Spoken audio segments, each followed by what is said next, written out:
in February. President Muhammadu Buhari has already said that he is running for a second term, but other possible candidates have also come forward, including the former Vice President Atiku Abubakar, and another hopeful is Omoyele Sowore, best known for starting the news website Sahara Reporters in the United States. Well, in his own words, he said he wants to free Nigeria, take the country back. So I asked him what he can offer Nigerians.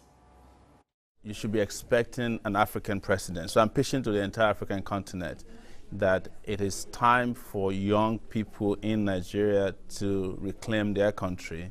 For 58 years, Nigeria has not had the kind of leadership that could take it on the path of progress, peace, and prosperity that could infect the African continent.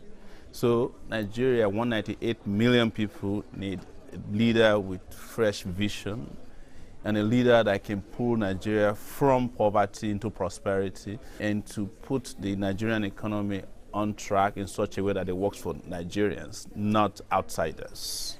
Well, the election is less than 12 months away now. Not only do you have to organise yourself, release your manifesto, you have to fund it. In fact, how are you funding it? Elections are about money, but in our own case, it's also about political capital.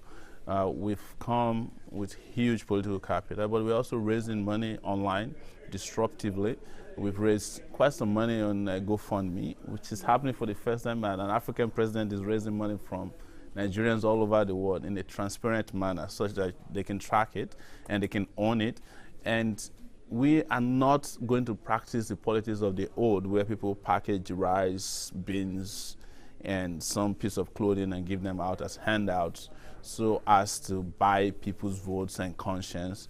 This time around, we're selling ideas to Nigerian people on how the country can be put on track. You talk about a younger generation finally having a worthy leader. Do you believe that is you? Absolutely. I don't only think that that's what has shown from the kind of reception. This is less than 3 months that we declared. We have someone, there's no candidate that is as new as I am, but no one of them can boast of the kind of followership and, enthusiasm and excitement that my candidacy has generated. And all that can tell me is that they consider me worthy, and I see that as a privilege, and I appreciate that. Now, your style of journalism is quite abrasive. Are you not concerned that you've made some very powerful enemies?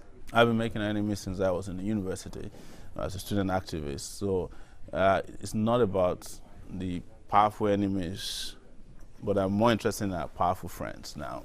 It is their time. We'll be hearing more from him, I'm sure. Sport Now with Peter. Hey, thanks, Luquesa.